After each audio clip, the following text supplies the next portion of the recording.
Why are there not more people talking about this? Whether your dog is generally well behaved or you're experiencing a few challenges with their training or behavior, it's always worth knowing and remembering there are lots of things that can have an impact on your dog's behavior, as well as their ability to learn and respond reliably. Sometimes, even when a dog does know something very well and is usually excellent at responding to you, there can still be times when their behavior might not be as reliable as normal. Your dog might be trying to tell you something important with their quirky behavior. This list is just some of the things that can have an effect, and some suggestions for what you can do to lessen the impact. Remember, every dog is unique and some can be affected by things more than others and at different times, just like we can.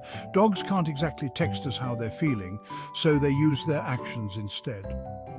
1. Stress or anxiety. Stress can affect a dog's ability to concentrate and learn, but also their general behavior in a variety of ways. Be sure to address the underlying cause of the stressors rather than simply addressing the behavior you're seeing. For example, your dog may be pulling badly on the lead because they get anxious when out on walks. You could spend a lot of time trying to teach them how to walk nicely on the lead, but they could struggle to learn and make progress if you don't address the anxiety that's causing the behavior.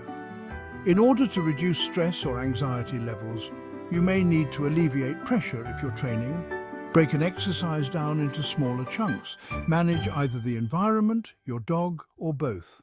You may need to provide your dog with additional support in terms of space and the freedom to choose whether they interact or not within a situation, or it could simply mean they require more enrichment suitable to their character or a structured program of confidence-building exercises. If your pup is suddenly acting weird, it could be due to a few things. Age. I know this seems one pretty obvious, but you would be surprised at how many new puppy owners are unprepared for a puppy behavior and deem it bad behavior, when in fact it is simply a puppy being a puppy and learning about this strange human land they live in, where things don't always make sense to them. Adolescent dogs are the age group that, in my opinion, the majority of people who get a dog are not only unaware of, but also unprepared for. This is potentially why a very high percentage of dogs surrendered to rescues and shelters are between the ages of 7 and 18 months. Changes in their environment. Location. Familiar locations can feel safer, meaning your dog may be more inclined to travel further from you. Or familiar locations could be less interesting, meaning you are more interesting to them, so they stick around more. On the other hand, new locations can be exciting, meaning your dog could be very distracted and disconnected from you. Oregon, they could feel insecure and uncertain, and therefore more likely to stick close by and look to you for confidence and reassurance. Again, every dog is different in how much or how little they may be affected by changes in location.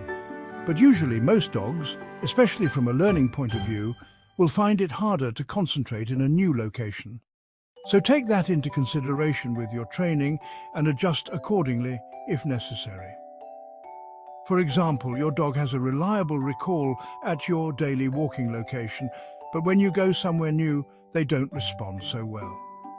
In this scenario, you may need to keep them on lead for a while when you arrive. To allow them to familiarize and settle down, you may need to integrate short bursts of off-lead play with being back on the lead for engagement activities to help prevent them disconnecting from you completely and not listening. New furniture, a different schedule, or even a new pet can throw them off. Another biggie? Health issues. Sometimes unusual behavior is their way of saying, hey, something's not right. And let's not forget the emotional side of things. Dogs get anxious too. Your behavior, stress, energy, anxiety, mindset, focus. A dog's first language is body language and energy. They are adept at reading us and our body language. They know instantly when our moods change, when we're not focused, and when we're stressed or anxious. But they don't know why, so they just respond to what they feel. If things don't seem to be progressing with what you're teaching, or if behavior problems don't seem to be improving, take a moment to consider how your behaviors may be influencing a situation before assuming your dog is being stubborn or not listening. On a positive note, we can help our dogs enormously by consciously altering our behaviors and emotions to help influence theirs. Loud noises, separation, or even sensing your stress can make them act out. So, next time Sparky's acting strange, take a pause and think about what's changed. The weather. It may seem insignificant, but the weather can certainly have an impact on your dog's behavior. Rain, cold, heat, fog and wind can all affect how dogs feel and the look of the environment around them, which can subsequently affect their behavior and responses. Wind, which can often be unsettling to dogs in terms of affecting their hearing, and by creating a lot of startling, swirling and strangely moving objects. Think leaves, plastic bags, rubbish blowing around. It can of course also carry smells a lot further, causing additional unseen distractions, especially to the hunting, scenting breeds. Your pup might just be giving you a clue. And remember, a happy dog means a happy home. Catch you next time, and give those good boys and girls a belly rub for me.